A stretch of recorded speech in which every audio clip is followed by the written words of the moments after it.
Let's look at some evidence-based teaching methods that check and correct learning while it's taking place. Now, this has a particularly high effect size, and it's got one extra really powerful characteristic, and that is that it helps most the weakest learners.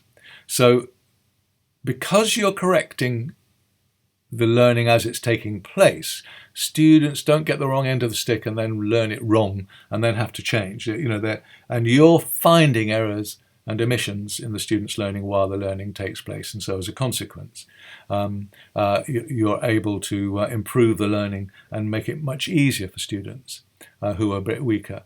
So these methods have got a high effect size for all students, but are particularly beneficial to weaker students.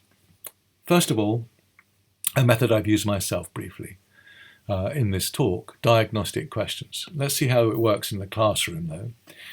Which statements below are true? And there are 6 statements, and if you're a mathematician, you can work out that there are 64 possible combinations of true, false, false, true, true, false, false, true, or whatever it would be for those 6 statements, right?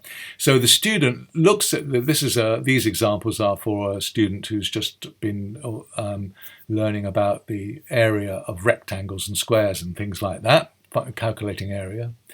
So they've been taught this already, and now the teacher's checking the learning. Yeah. And so there are 6 statements. For the first one, for example, is area is length times height for a rectangle. Well, that's true. And so a student would look at that. Hopefully they'd recognize it as true.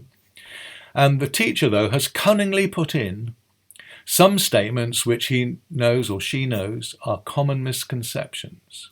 Now, many students believe that 2 meters squared equals 2 meters by 2 meters. Okay, but actually 2 meters by 2 meters is 4 square meters. So 2 meters squared is not 2 meters by 2 meters.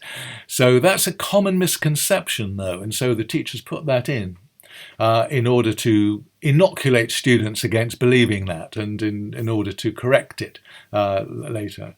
For a square, area is twice the length of one side.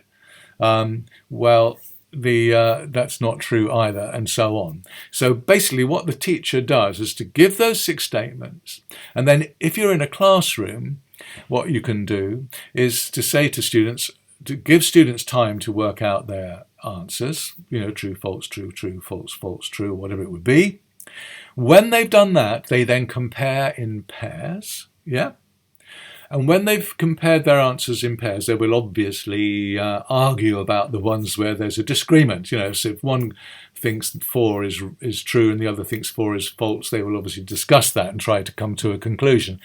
They may not agree. It doesn't matter. The argument will be useful in any case because it will be exploring the issues. Once the students have done that comparison in pairs, and you're fairly quick about this, you don't leave a lot of time, the last thing you do is to get the students to show their answers. And the way you do this is you read out the first statement and then you say, show your answer now.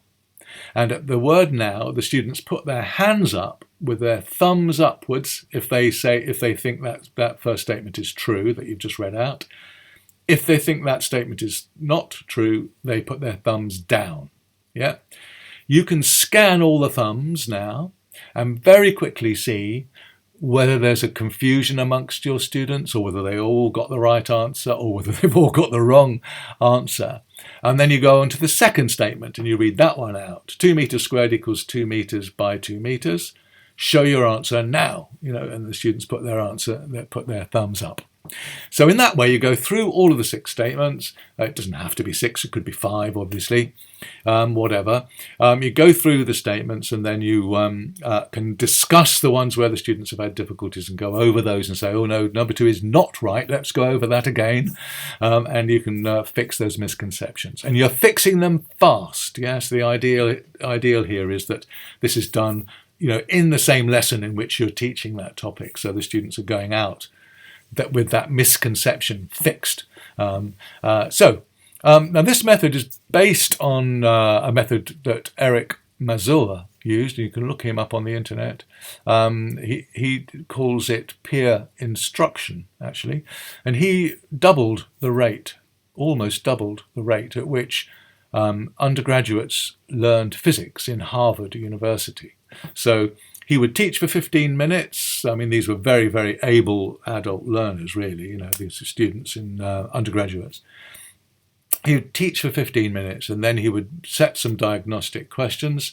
The students would answer them, discuss them, and then actually he used electronic clickers.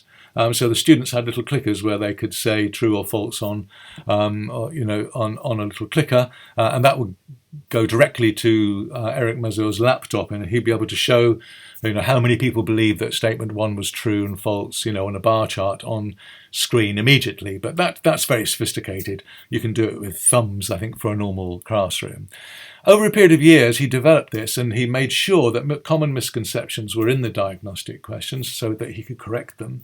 And he more or less doubled the rate at which his students learned physics.